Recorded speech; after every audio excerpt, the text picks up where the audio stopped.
So I'm off to find a nice Joshua tree to draw, or a yucca plant of some sort. And so I'm going to go out and draw live.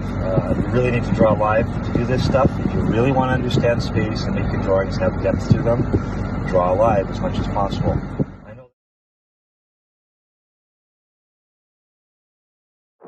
Okay, so sound is probably going to be an issue again, but I'm going to do my best with that. I'll talk really loud, and I'll try to stay, close to the camera.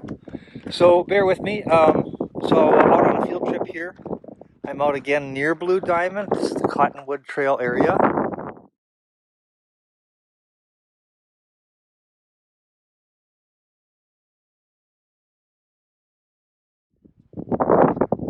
So again, we're going to do a contour drawing of this. It'll be a pure graphite, so I won't get in there with charcoal or any other materials. It should be a nice, clean, precise drawing, concentrating on line quality, line variation, line value, and really focusing on that, kind of holding the other stuff back for a while. Okay, so really a really careful contour drawing. You can see in this particular plant here, all these contour lines. Okay, so there's all these different edges that overlap, and it's the overlapping and the different direction of these that's going to give it a believability to it, that's going to really make it look dimensional. And again, this is something where if we really work with our lines, we can really get a lot of depth.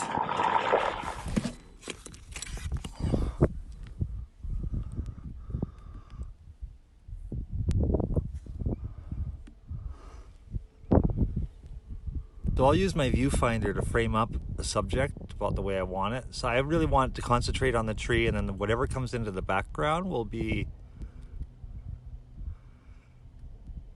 sort of a bonus. I'm not really doing a landscape per se. What I'm really doing now is kind of looking at the composition, how it would lay out. Well, that's kind of nice. It goes off the page a little bit instead of being right on the page, letting it go off. I like that. It gives me a nice big tree. Gives me a little mountain in the background if I need it. Again, if we're looking at composition, breaking the rectangle into thirds, then the bottom third in this particular case will be the land, the top 2/3 will be the sky, and that'll be the backdrop for the actual tree itself. Start off with one of your lightest pencils. Like in this case, I got a HB as my lightest, and as they go up in Bs, they get darker. So you could go down to an H, a 2H, or even a 4H. What happens with that is the 4H is a little bit hard, and so it can gouge in there pretty easily. But start with your lightest marks just to find your shapes first before you're committing to it. And then once you have that, then you can get in there and really get into some of the line quality as you start developing it. Okay, so you don't go dark right away. Start off nice and light. So start off really light. Just find your shapes. These marks, once you start building up your marks and getting to some of those darker marks, they're going to disappear entirely. So you really don't have to worry if some of those are in the way or they're not in the right spot. That's going to work itself out. This one here, this kind of starburst shape. So at first, you just find your basic light layout just as a guide. And then you'll work into those shapes and pull them out. Once you start getting a sense of where your main branches are with these lines, you can kind of clean it up a little bit. I've erased out a couple little spots, and I really look at the negative space in between the branches and use that to kind of basically use that to figure out the proportions of the branches, the spaces beside the branches. How much space do the spaces take up? How much space do the branches themselves take up? And so on. And if you look at the negative space on this, you've got 2 or 3 big blocks of negative space, so it makes the measurement and the proportions of the tree easier to find by using the negative space. Okay, and I didn't have that down in here, and I had to go and clean that. Up and kind of open this space up a little bit. It's still not 100%, but it's coming back to where it was. So once you get to this stage, then you can go and get in there and kind of make sure you know where everything, the main things you're going to work on are, where all the main branches are. And then just kind of still working with the HB pencil or your light mark. I'm probably going a little dark just because I want you to see it. But also look at this type of mark. This is somewhere between gesture and contour. So I'm using the real information, but I am doing it a little bit more in a contour fashion. So it's very light. So it's kind of a variation of the gesture drawing. And that's your starting point for the refined drawing for this one. If you could skip right to the form and jump to that, I think that would be awesome. But generally, you're going to need some sort of template to work over. Okay, so I have that kind of light gestural template to work over. I'm going to go into this area here right now and develop it with a little bit more of a committed line, more like a contour line like we were talking about. I wouldn't necessarily develop this as far as I'm going to without developing it throughout the whole plant and coming back to it. But for the sake of showing you how to develop it, I'm going to stick with it for a little while. Okay. So again, now I've got this fits, this sort of conforms to what we were talking about in those sort of geometric shapes, and that's why I thought that would be a good one to work with. But now what I'm going to do is going to go up and really look at some contour lines. Now there's some dark lines or some light lines. I'm going to start somewhere in the middle so I can still go darker, but I want to definitely get some real lines. So I'm going to go right up into this top little tip here. I'll use this as my guide. Okay, I'm going to go right up into that little tip part right there. Oh, wait. Right there. Okay, and then I'm going to work on that. I'm going to kind of bring that down to this geometric shape right here. Okay, so I'm going to shut up and just work on it for a while, and I'll try to hold my camera at the same time. I'm going to do a blind, like not a blind contour, well, almost a blind contour line. When I put my pencil down here on this little tip part here, I'm not looking at my paper. I really am just following the line as I see it in space. And then when it stops, I lift my pencil up and I'm going to go and get the next line. Like that. And I'm just doing like a modified contour line where I look back and forth at my page as I draw these lines. But I'm paying careful attention to the overlaps that I'm seeing in front of me.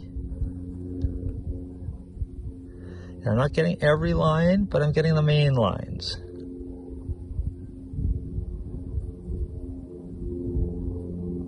That way, if a line goes this way, I'm going to go this way. If I were looking just at my paper, I would not believe that I had to go that direction.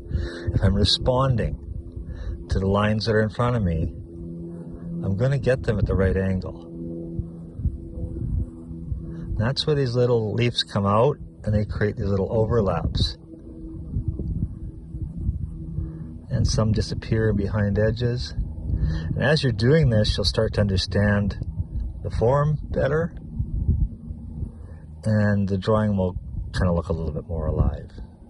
Because the information you're giving the viewer is real information. Okay, you're not in any way making anything up. You may be distorting it by the way your hand moves, but you're not faking it. You're not just drawing a line and saying this is a leaf, this is a branch. It really is what you're seeing, and the viewer responds to that. These ones that come out from behind that overlap, if I think about them, they won't be as accurate as if I just respond and follow the angles in space.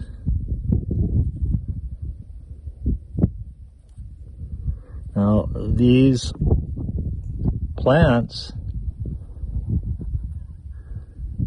are geometric forms. They're a series of ellipses moving around this. And now as I'm drawing it in, I can see that. I'm going to pick and choose a few lines that emphasize that. And come down here, I can see some that are shorter, foreshortened because they're coming at you. Okay, so like the ones that come straight at you change angles pretty dramatically. And this is where your brain will tell you that this isn't the angle, because your brain can't make sense of that. Your eyes can just translate that information.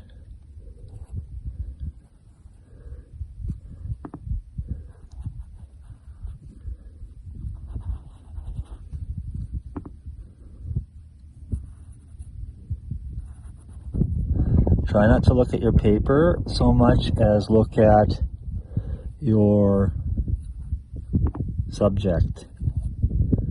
We think all the information's on the paper. Okay, it's looking closely at things is going to be what starts to make everything look very real. And the overlap's very important. I come around this other side, and I'm not making anything up. I'm not drawing everyone in, but I'm using the real ones as my guide. Okay. This comes around like this here. I sort of see this angle's coming up from underneath there a little bit. I'm gonna pick a few main ones that I see.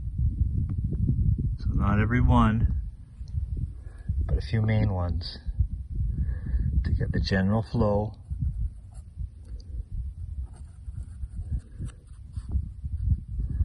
And that foreshortening is what I want to understand, both visually, and I want the viewer to understand it. Because if they're looking at this jumble of lines, how will they see the depth that I'm trying to describe to them without visual cues that are strong? Overlap is one of your strongest visual cues. I think you guys know that.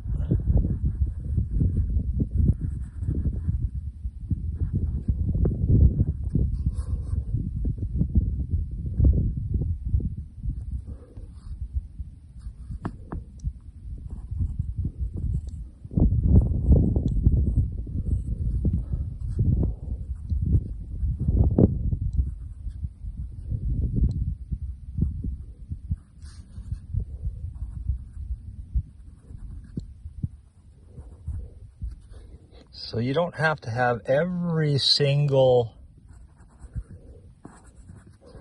branch in there, or every little leaf, or whatever you want to call these things, but enough for the viewer to understand the dimensionality of it.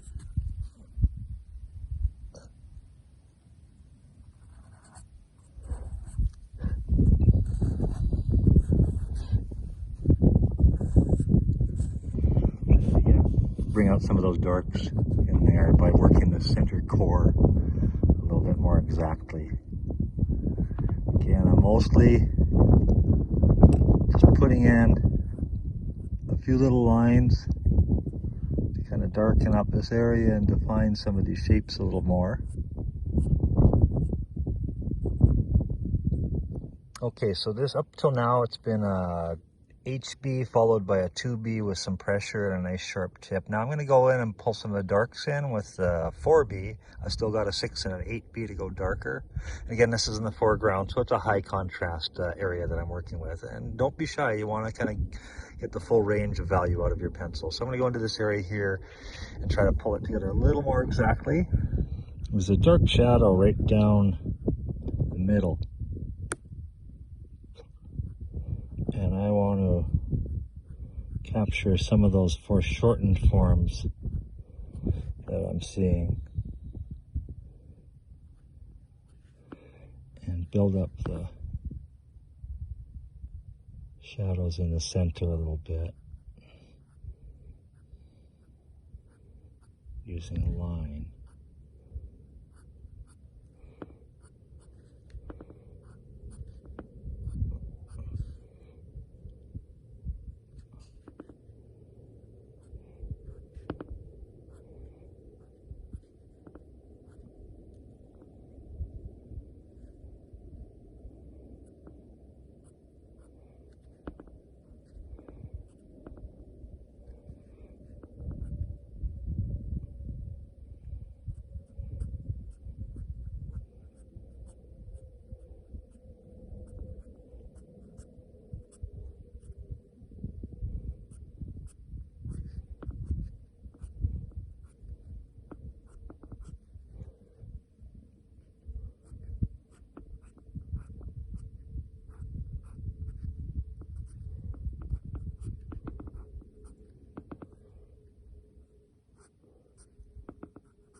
So even though I'm developing this one area to a high level of finish, I would never do this if I were doing an entire drawing. I would develop each area bit by bit and ultimately build it up to this level throughout. That way I would have control over the composition and the visual weight of the drawing. Use 2 to 3 sessions to complete this drawing. You might find that the first time out you don't get much done. Don't be discouraged. A drawing like this takes time, and some of the things that look difficult to do at first will start to get easier and easier once you understand their form. So really stick with it. Good luck.